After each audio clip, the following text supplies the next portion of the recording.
Hello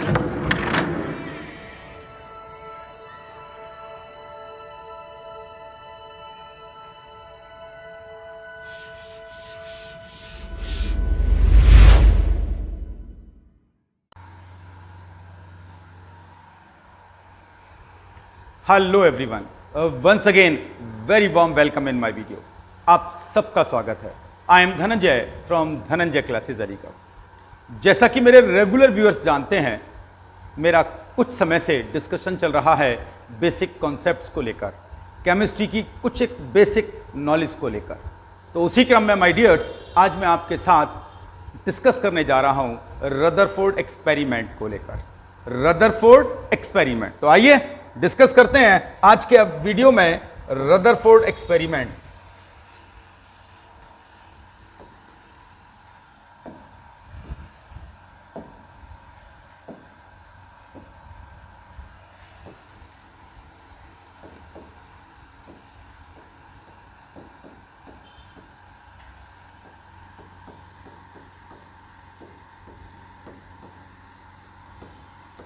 Rutherford experiment को, जिसे मेरे हिंदी भाषी व्यूअर्स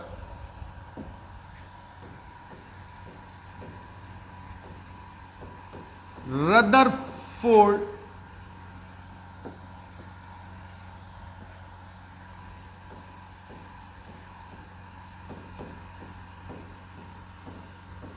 का प्रयोग भी कहते हैं, और कुछ एक मेरे व्यूअर्स इसे एक और नाम से जानते हैं माय डियर। उसे हमें समझना होगा alpha particle scattering experiment.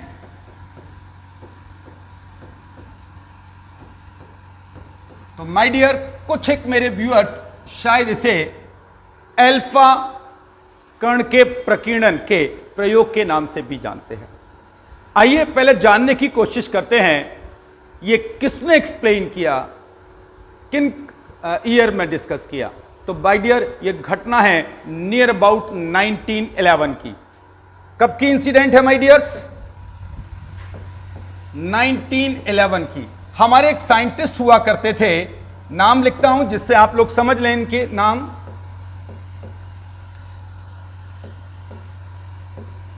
Ernest Rutherford. इन्होंने 1911 में एक अपना एक्सपेरिमेंट किया, और वो एक्सपेरिमेंट किया था इन्होंने गोल्ड फॉइल पर अल्फा पार्टिकल की बॉम्बार्डिंग कर कर। सोने की पतली पन्नी पर इन्होंने अल्फा कणों की बौछार की, और उसको करके उन्होंने एटम के रिगार्डिंग कुछ एक नॉलेज प्रेस्क्राइब की, कुछ एक बातें बताई, कुछ एक तथ्य बताए। तो सबसे पहले हम बात करेंगे कि अल्फा कणों की बौछार उन्होंने सोने की पतली पन्नी पर किस प्रकार की। तो जल्दी से पहले एक डायग्राम डिजाइन कर लेते हैं, इसको थोड़ा सा अप कर लेते हैं जिससे हमारे लिए डायग्राम की स्पेस प्रॉपर बन जाए।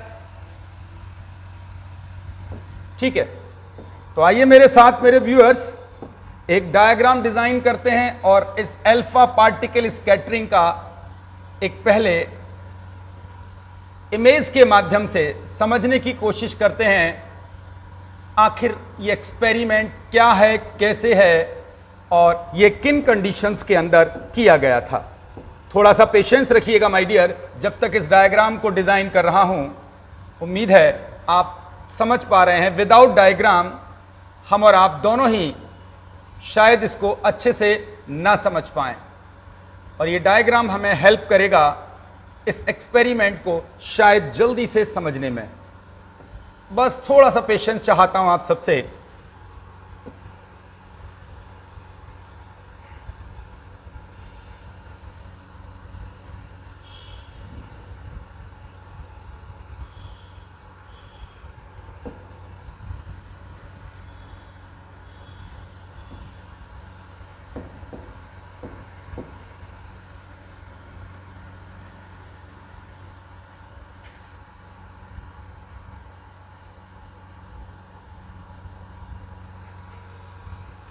सिर्फ थोड़ा सा समय माय डियर्स।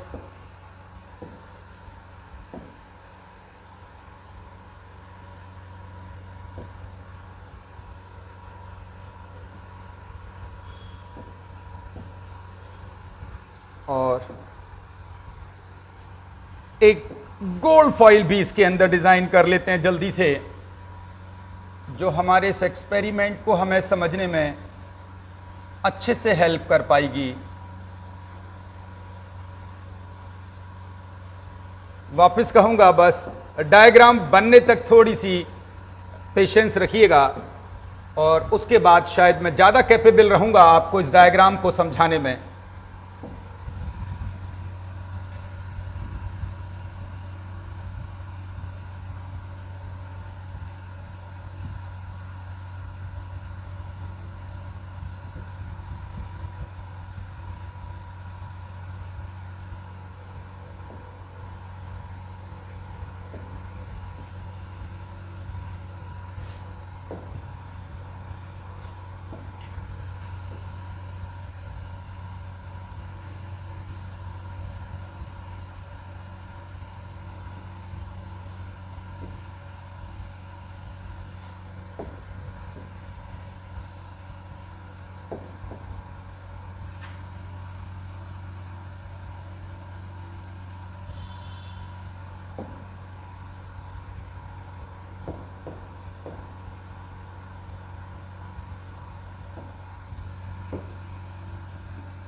आइए दोस्तों, तो ऑलमोस्ट मेरा डायग्राम कंप्लीट है। तो पहले बताऊं आपको कौन क्या है यहां।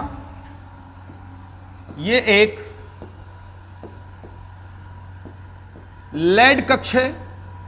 लेड आप जानते हैं एक एलिमेंट होता है लेड।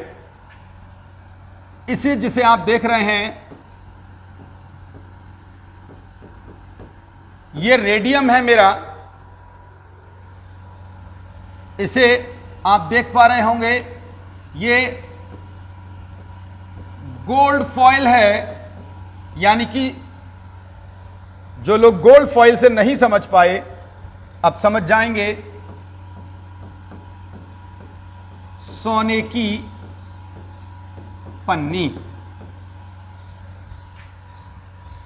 निश्चित रूप से जानना चाहेंगे, सर ये क्या चीज है? तो ये है मेरी जिंक सल्फाइड की स्क्रीन। और अब हमने इस रेडियम के सोर्स से, इस रेडियम से हमने अल्फा कणों की बौछार की इस सोने की पतली पन्नी पर। तो देखेंगे हम सब लोग कि आखिर क्या हुआ है।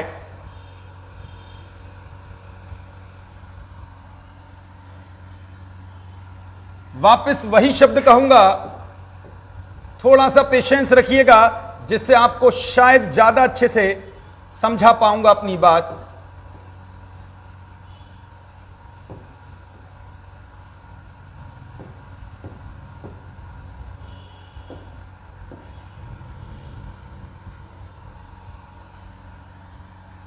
ये अल्फा पार्टिकल्स मूव कर रहे हैं रेडियम से।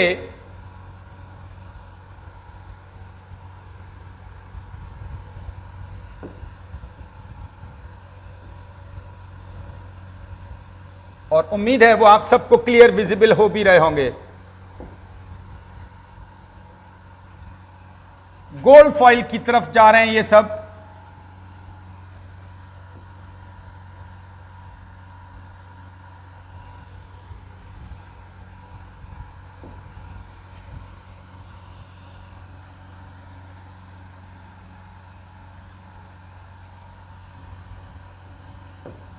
अब देखेंगे जरा इन सब के साथ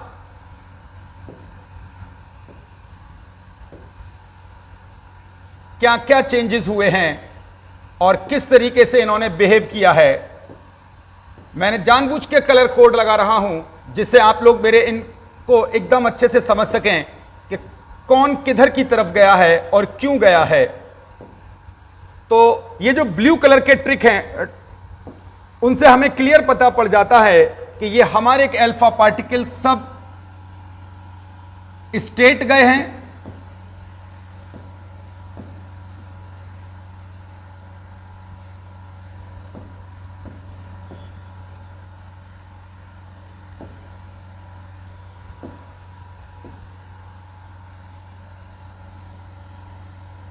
तो ये जो 3 आप देख रहे हैं उनके कलर को मैंने इसीलिए वापस सेम रखा है जिससे आप देख सकें इन इलेक्ट्रॉन्स का मूवमेंट, इन अल्फा पार्टिकल्स का मूवमेंट सीधा। तो अधिकांश अल्फा कण हमारे सीधे चले गए, लेकिन कुछ अल्फा कण ऐसे भी थे जो गोल्ड फॉइल से डिफरेंट एंगल पर डिफ्लेक्ट हो गए हैं। हमें समझना होगा इनके बारे में।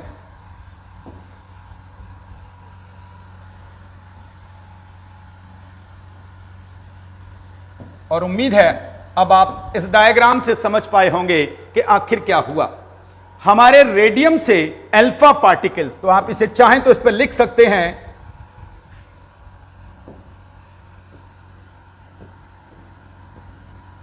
Beam of alpha particle. जब हमने रेडियम से अल्फा पार्टिकल की बॉम्बार्डिंग की गोल्ड फॉइल पर, सोने की पतली पन्नी पर, और इस पतली पन्नी के चारों ओर हमने एक जिंक सल्फाइड की स्क्रीन लगा दी जो इन सारे ऑब्जर्वेशन को समझने के लिए थी, तो हमने महसूस किया, जो ब्लू कलर से मैंने शो किए हैं, अधिकांश अल्फा कण अपने जो हमारा मार्ग था उससे बिना डेविएट हुए, बिना विचलित हुए सीधे निकल जाते हैं। लेकिन कुछ अल्फा कण 90 डिग्री या उससे अधिक के कोण पर जाकर डिफ्लेक्ट हो जाते हैं, विक्षेपित हो जाते हैं। So that was the experiment of Ernest Rutherford in 1911। Clear हो रही है मेरी बातें? तो ये अर्नेस्ट रदरफोर्ड ने 1911 में एक प्रयोग किया।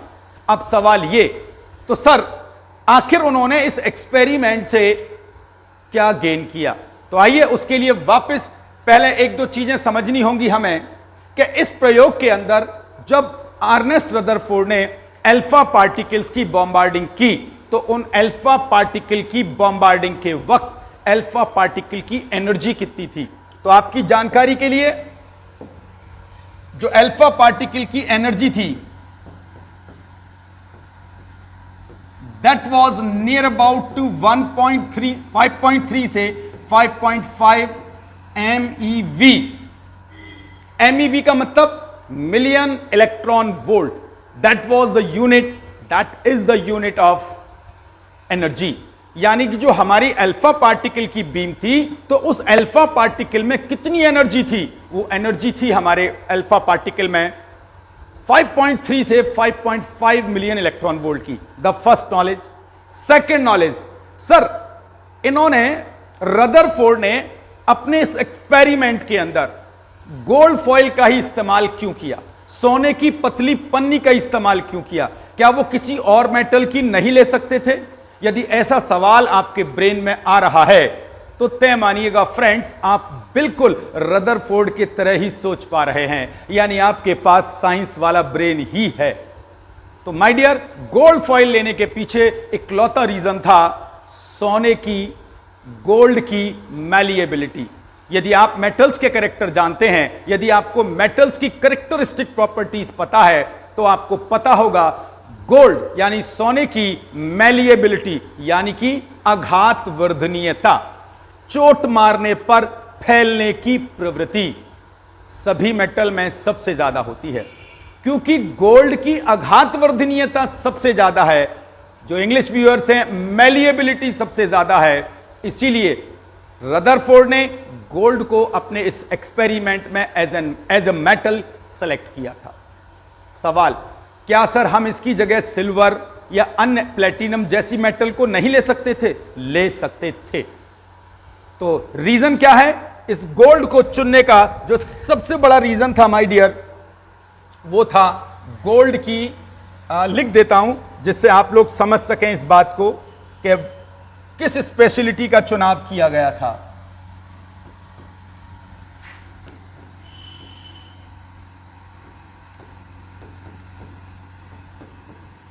मैलिएबिलिटी।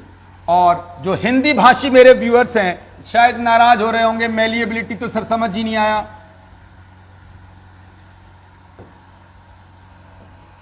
वो इसे यूं भी समझ सकते हैं माय डियर। हिंदी में लिख देता हूं जल्दी से, आघात वर्धनीयता। क्लियर है माय डियर्स? तो आज के बाद यदि आपसे पूछता है कोई कि भाई आखिरकार गोल्ड का ही चुनाव क्यों किया रदरफोर्ड ने अपने एक्सपेरिमेंट में, तो आप बिल्कुल बेहिचक, without any hesitation, you can see the malleability of gold is maximum amongst the all metal, that's why he selected gold as an metal. Clear है मेरी बात? अब एक बात और मन जरूर करता होगा मेरे सारे व्यूअर्स का, कि वो ये कि सर उन्होंने अपने एक्सपेरिमेंट में अल्फा पार्टिकल की ही बॉम्बार्डिंग क्यों की? क्या सर वो बीटा पार्टिकल की बॉम्बार्डिंग नहीं कर सकते थे? तो माय डियर, उसके लिए हमें यह समझना होगा कि आखिर रदरफोर्ड अपना प्रयोग कर क्यों रहे थे। माय डियर, रदरफोर्ड अपना प्रयोग एटम के अंदर इलेक्ट्रॉन्स की पोजीशंस को, इलेक्ट्रॉन के कॉन्फ़िगरेशन को, इलेक्ट्रॉन की लोकेशन को समझने के लिए कर रहे थे। ध्यान से सुनना क्या कह रहा हूं। सवाल यह है कि रदरफोर्ड ने अपने एक्सपेरिमेंट में अल्फा पार्टिकल की ही सिलेक्शन क्यों की? अल्फा पार्टिकल की जगह क्या वो किन्हीं और कणों की बौछार नहीं कर सकते थे गोल्ड फॉइल पर? तो हमें रदरफोर्ड की उस समय की मेंटालिटी को सोचना और समझना होगा कि रदरफोर्ड कर क्या रहे थे। एक्चुअली रदरफोर्ड 1911 में जब अपना एक्सपेरिमेंट कर रहे थे, उस समय रदरफोर्ड का जो मेन मोटो था वो जानना चाहते थे what are the positions of electron in atom. और उस समय तक ये कंफर्म हो चुका था that electrons are negatively charge particle. तो नेगेटिव चार्ज पार्टिकल के लिए उन्हें ऐसे पार्टिकल की जरूरत थी जो फास्ट मूविंग हो, जिसका मास थोड़ा ज्यादा हो और जिसका चार्ज इलेक्ट्रॉन के चार्ज के अपोजिट हो। और इन सारी कंडीशनों को फुलफिल करता था अल्फा पार्टिकल, क्योंकि आप अच्छे से जानते हैं अल्फा पार्टिकल पर 2 पॉजिटिव चार्ज होता है और इसका मास भी 4u होता है। समझ में आ गई बात? तो अल्फा पार्टिकल का चुनाव इसलिए किया गया क्योंकि अल्फा पार्टिकल पर इलेक्ट्रॉन के अपोजिट पॉजिटिव चार्ज था। तो उम्मीद करता हूं अब आपको ये सारे एक्सपेरिमेंट की वैल्यूज क्लियर हो गई होंगी। एक सवाल जरूर आएगा, सर उन्होंने अल्फा पार्टिकल के लिए रेडियम सोर्स ही क्यों उपयोग किया? क्या वो किसी और रेडियो एक्टिव एलिमेंट को नहीं ले सकते थे? तो for your kind information my dear, जो रेडियम के द्वारा अल्फा पार्टिकल का एमिशन होता है उसकी रेट अन्य रेडियो एक्टिव एलिमेंट के कंपैरिजन में ज्यादा है। इसीलिए रदरफोर्ड ने अपने एक्सपेरिमेंट में रेडियो एक्टिव एलिमेंट रेडियम का सिलेक्शन किया। यह भी क्लियर है? सर इस रेडियम के चारों ओर उन्होंने ये लेड का बॉक्स क्यों बनाया है? तो सिंपल है, lead alpha particle beta particle को बहुत आसानी से अब्सॉर्ब कर लेता है क्योंकि ये एक हैवी मेटल है। तो इसीलिए अल्फा पार्टिकल जो उसके इधर उधर से निकल रहे थे चारों तरफ से रेडियम के, वो लेड बॉक्स द्वारा एब्सॉर्ब हो जाते हैं और हमें केवल स्ट्रेट एक बीम प्राप्त होती है अल्फा पार्टिकल की। और उसी बीम के द्वारा हमने यानी रदरफोर्ड ने गोल्ड फॉइल पर बॉम्बार्डिंग की। तो उम्मीद है अब इस एक्सपेरिमेंट के अंदर ये जो डायग्राम है आपको समझ में आ गया होगा। जल्दी से अब एक और डायग्राम डिजाइन करते हैं जो इसका स्कैटरिंग एक्सपेरिमेंट को शायद ज्यादा अच्छे से समझा दे आपको। थोड़ा सा वापस कहूंगा, एक पेशेंस रखिएगा, पूरी कोशिश करूंगा इस डायग्राम को आपको बहुत अच्छे के साथ समझाने की, लेकिन उसके लिए मुझे डायग्राम डिजाइन करना ही पड़ेगा।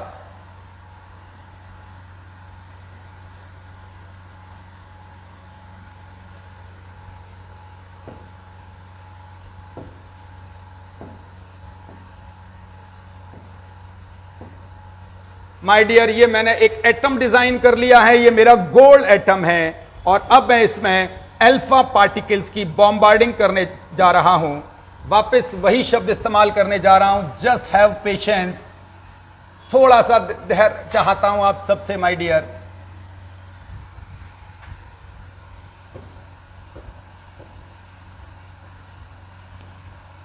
क्यों हो रहा है, कैसे हो रहा है, इन सारे क्वेश्चंस का जवाब देने के लिए तैयार हूं आपके लिए। बस डायग्राम बनने तक आप पेशेंस रख लीजिएगा फ्रेंड्स।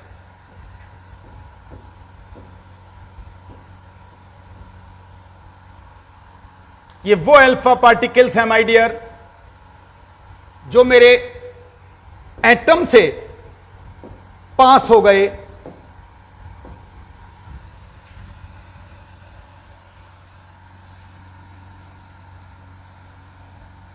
वापस थोड़ा सा धैर्य आप सबके द्वारा।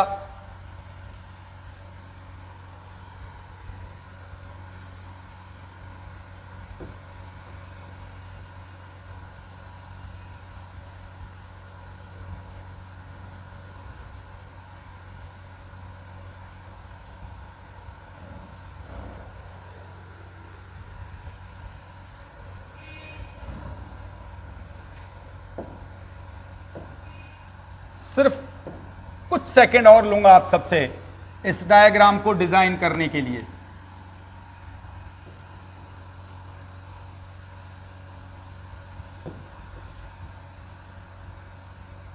और उसके बाद ये मेरा डायग्राम बिल्कुल एकदम तैयार हो जाएगा माय डियर।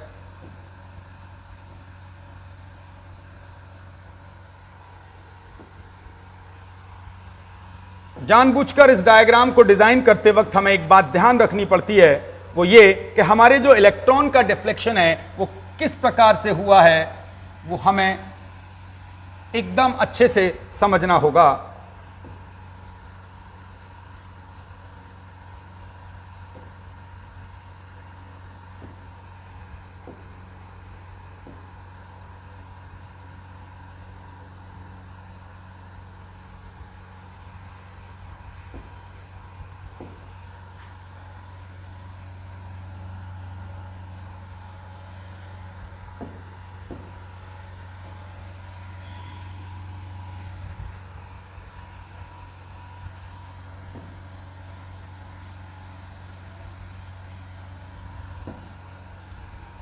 तो चलिए जल्दी जल्दी से इनको कलर कोड दे देते हैं जो आपको सहूलियत प्रदान करेगा कि कौन पर क्या इंपैक्ट आया है। ये वो हैं जो बिल्कुल सीधे निकले हैं, ये वो हैं जिनका डिफ्लेक्शन अलग स्टाइल से हुआ है, ये वो हैं जिनका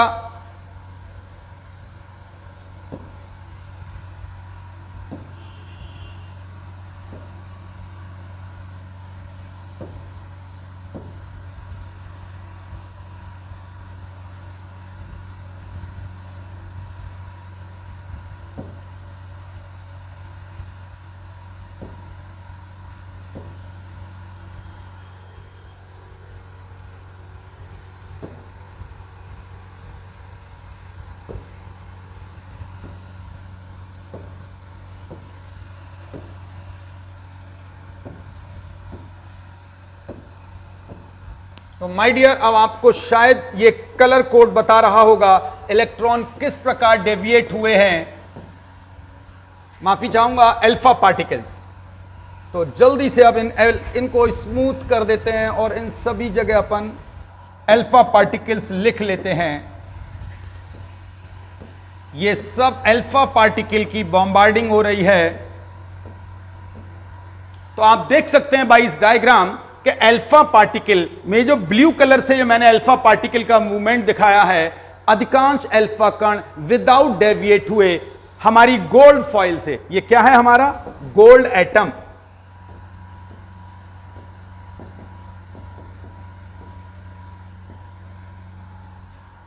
गोल्ड के एटम से विदाउट डेविएट हुए ब्लू कलर के एरो आपको दिखा रहे हैं। ये जो येलो कलर से मैंने आपको इलेक्ट्रॉन्स का डेविएशन दिखाया है, अल्फा पार्टिकल्स का, नॉट इलेक्ट्रॉन्स, ये अल्फा पार्टिकल्स 90 डिग्री या उससे ज्यादा के एंगल पर डिफ्लेक्ट हो गए हैं, विक्षेपित हो गए हैं। और लगभग 20,000 में से एक अल्फा कण जिस रास्ते से गया था उस पर वापस लौट आया है। लगभग 20,000 में से एक अल्फा कण। Is that clear? तो यह है हमारे यहां रदरफोर्ड का एक डायग्राम, जिस डायग्राम के माध्यम से रदरफोर्ड ने अल्फा पार्टिकल की बॉम्बार्डिंग के बाद उन्होंने एक एक्सपेरिमेंट किया था। तो इस डायग्राम को अब छोटा कर देते हैं और सबसे पहले बात करेंगे उन्होंने क्या किया था और कैसे किया था। तो इस डायग्राम को हम, ठीक है फ्रेंड्स, अब देखते हैं क्या क्या बात कही। द फर्स्ट,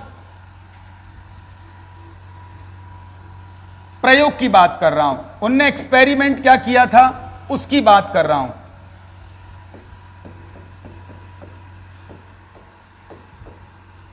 रदरफोर्ड के एक्सपेरिमेंट की। सबसे पहले रदरफोर्ड ने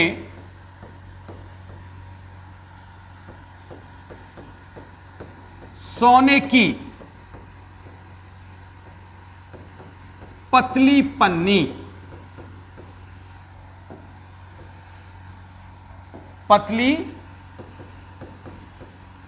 पन्नी पर अल्फा कणों की बौछार, बौछार मीन्स बॉम्बार्डिंग, बौछार की, और निम्न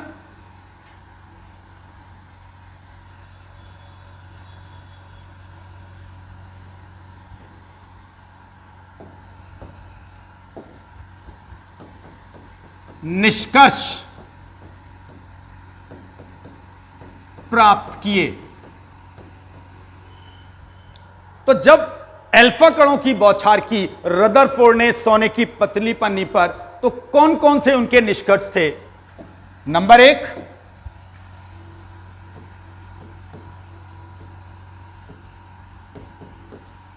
अधिकांश अल्फा कण अपने मार्ग से बिना विचलित हुए सीधे निकल जाते हैं, अधिकांश अल्फा कण। और यदि आप इस अधिकांश के बारे में भी बात करना चाहेंगे तो मैं बता सकता हूं नियर अबाउट 90%, लगभग 90% ऐसे अल्फा कण थे जो उन्होंने बॉम्बार्ड किए थे, वो विदाउट डेविएशन गोल्ड एटम से होकर पास हो जाते हैं। सेकंड पॉइंट है,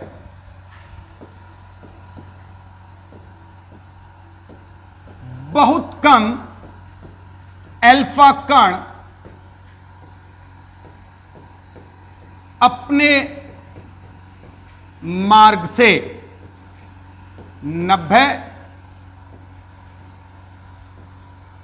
डिग्री या उससे अधिक कोण पर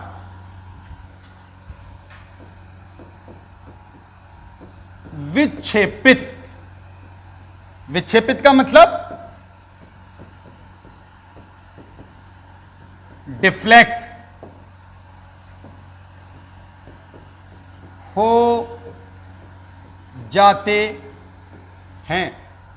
यानी कि 90% अल्फा पार्टिकल्स तो बॉम्बार्डिंग के वक्त गोल्ड फॉइल से स्ट्रेट पास हो गए, लेकिन कुछ अल्फा कण ऐसे भी थे जो एटम के, गोल्ड एटम से जाकर अपने वे को या अपने रास्ते को चेंज कर देते हैं। उसे हम कहते हैं डिफ्लेक्ट होना। और ये डिफ्लेक्ट होने की जो एंगल्स हैं वो 90 डिग्री या मोर देन 90 डिग्री होता था।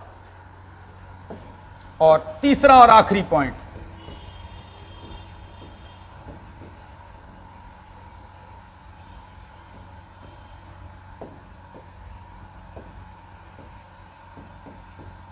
लगभग 20,000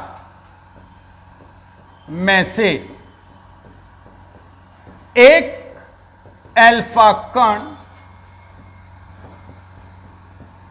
जिस मार्ग से आया था उस पर वापस लौट जाता है। उम्मीद है आपको यह बात अब क्लियर हो गई होगी कि रदरफोर्ड ने जब अल्फा पार्टिकल्स की बॉम्बार्डिंग की थी गोल्ड फॉइल पर, तो उन्होंने 3 ऑब्जर्वेशन गेन किए थे। पहला ऑब्जर्वेशन, ऑलमोस्ट 90% जो अल्फा पार्टिकल्स थे वो विदाउट डेविएट गोल्ड फॉइल से होकर स्ट्रेट निकल गए थे।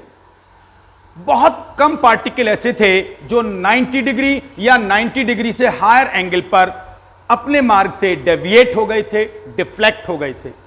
और लगभग हर 20,000 में से एक अल्फा कण ऐसा था वो जिस पाथ से गया था उस पर वापस लौट आया।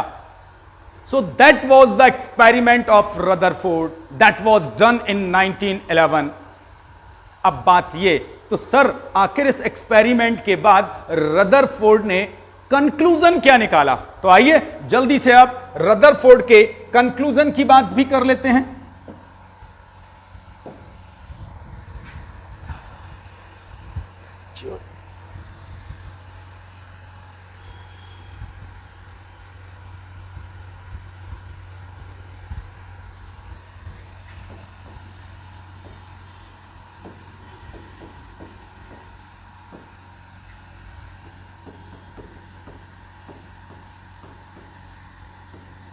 हम बात करने जा रहे हैं कंक्लूजन ऑफ एक्सपेरिमेंट्स। हिंदी भाषी यदि समझना चाहते हैं इस वर्ड को, प्रयोग के निष्कर्ष, यानी कि जब रदरफोर्ड ने अपना एक्सपेरिमेंट कर लिया तो फिर साइंटिस्ट ने उनसे पूछा, भाई रदरफोर्ड ये तो बताइए कि जब आपने अल्फा पार्टिकल की बॉम्बार्डिंग गोल्ड फॉइल पर कर दी तो उसके बाद आप अब एटम के बारे में अपनी क्या विचार रखते हैं? क्या आप एटम के बारे में बता सकते हैं? तो एक एक करके बात करता हूं जल्दी से। फर्स्ट,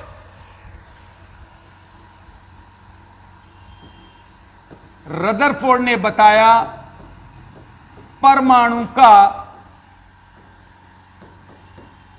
अधिकांश भाग रिक्त है। सबसे पहले अपने एक्सपेरिमेंट के बाद रदरफोर्ड ने कहा कि भाई मेरे 90% अल्फा पार्टिकल्स ऐसे थे जो विदाउट डेविएट हुए स्ट्रेट पास हो गए। इससे कंफर्म हो जाता है the most part of the atom is empty, परमाणु का अधिकतम भाग रिक्त है। उनसे पूछा गया सेकंड ऑब्जर्वेशन क्या है आपका? उन्होंने कहा प्रत्येक परमाणु के केंद्र में एक अत्यंत सूक्ष्म धन आवेशित भाग है।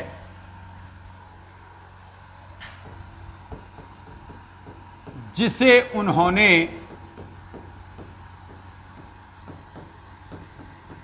नाभिक कहा। यानी कि जब रदरफोर्ड ने अपना एक्सपेरिमेंट किया था और अल्फा पार्टिकल की बॉम्बार्डिंग की थी तो अल्फा पार्टिकल जब डेविएट हो गए वो भी न्यूक्लियस से दूर, न्यूक्लियस की तरफ नहीं आए वो, तो इससे कंफर्म होता है कि भाई अल्फा पार्टिकल पर पॉजिटिव चार्ज है। और पॉजिटिव चार्ज को रिफ्लेक्ट कौन कर सकता है? जिसके पास पॉजिटिव चार्ज हो, क्योंकि फिजिक्स वाले जानते हैं opposite charges attract each other जबकि same charges repel each other. तो यदि किसी ने पॉजिटिवली चार्ज अल्फा पार्टिकल को रिपेल किया है तो तय है जो रिफ्लेक्ट करने वाला पार्ट है उस पर भी पॉजिटिव चार्ज है। तो क्योंकि रदरफोर्ड के एक्सपेरिमेंट में कुछ अल्फा पार्टिकल्स ऐसे थे जो 90 डिग्री या मोर देन 90 डिग्री से रिपेल हो गए थे, उससे रदरफोर्ड ने एक और अपनी कंक्लूजन दिया, वो ये कि परमाणु के नाभिक में एक अत्यंत सूक्ष्म भाग है जो धन आवेशित है और वो नाभिक है। तो सबसे पहले नाभिक की खोज का श्रेय भी माय डियर अर्नेस्ट रदरफोर्ड को ही जाता है, जो कि एक ब्रिटिश साइंटिस्ट थे, ये एक अंग्रेज वैज्ञानिक थे। आइए थर्ड कंक्लूजन पे बात करते हैं।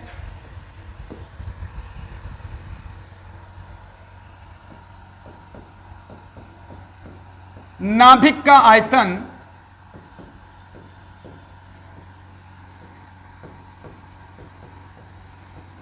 परमाणु के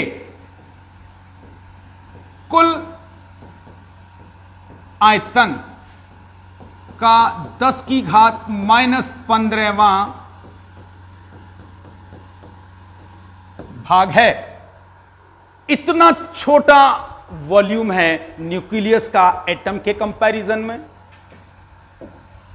फोर्थ, उन्होंने पाया था कि लगभग 20,000 में से एक अल्फा कण जिस रास्ते से गया था उस पर वापस लौट आया, और इस एक्सपेरिमेंट के बाद उन्होंने कंक्लूजन दिया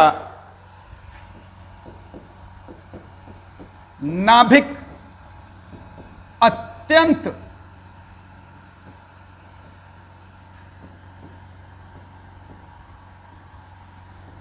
सूक्ष्म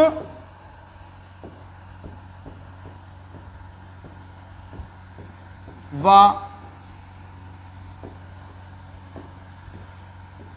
दृढ़ है। दृढ़ मतलब स्ट्रॉन्ग। जो लोग दृढ़ का मतलब नहीं जानते, मैं उनको क्लियर कर देता हूं। स्ट्रॉन्ग है क्यों? क्योंकि जो fast moving heavy alpha particle था वो उससे टकराया लेकिन उसको तोड़ नहीं पाया, बल्कि अल्फा पार्टिकल उससे टकराकर वापस लौट आया। इससे कंफर्म होता है अकॉर्डिंग टू द रदरफोर्ड कि न्यूक्लियस वेरी स्ट्रांग है। क्लियर है माय डियर? अब यहां पर कुछ एक बातें मैं चाहूंगा जो आप नोट करें, जो रदरफोर्ड ने अपने एक्सपेरिमेंट के बाद, अपने प्रयोग के बाद और बताई। क्या? द फर्स्ट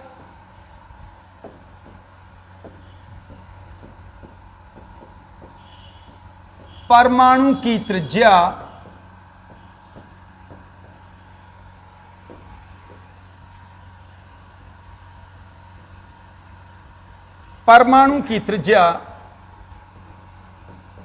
लगभग 10 की घात -7 से 10 की घात -8 सेंटीमीटर की होती है। अपने एक्सपेरिमेंट के बाद रदरफोर्ड ने यह भी डिजाइन ऑलमोस्ट कर ही लिया था। दूसरी बात उन्होंने बताई, परमाणु के नाभिक की त्रिज्या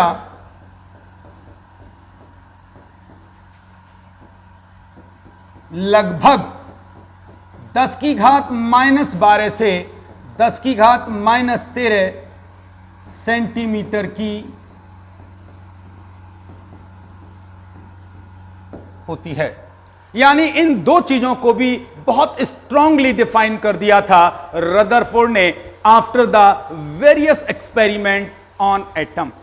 परमाणु पर कई प्रयोग करने के बाद रदरफोर्ड ने परमाणु की त्रिज्या और नाभिक की त्रिज्या का भी डिस्कशन कर लिया था, और इन दोनों डिजिट को देखने के बाद यह पता पड़ जाता है कि किसी भी परमाणु में नाभिक की त्रिज्या सदैव परमाणु की त्रिज्या की लगभग 10⁵ टाइम्स छोटी होती है, या यूं कहिए परमाणु का आकार नाभिक के आकार की तुलना में 10⁵ टाइम्स बड़ा होता है। तो उम्मीद है फ्रेंड्स अब आपने रदरफोर्ड एक्सपेरिमेंट को भी समझा और उस एक्सपेरिमेंट के बाद रदरफोर्ड ने क्या कंक्लूजन यानी निष्कर्ष दिए उनको भी समझा।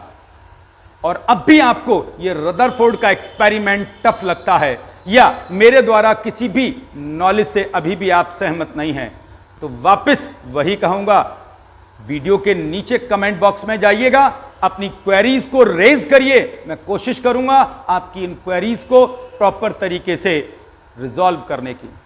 तो माय डियर, अपनी वाणी को यहीं विराम दूंगा। नेक्स्ट वीडियो में फिर एक नए आर्टिकल के साथ जल्दी मिलूंगा आपसे। तब तक के लिए नमस्कार।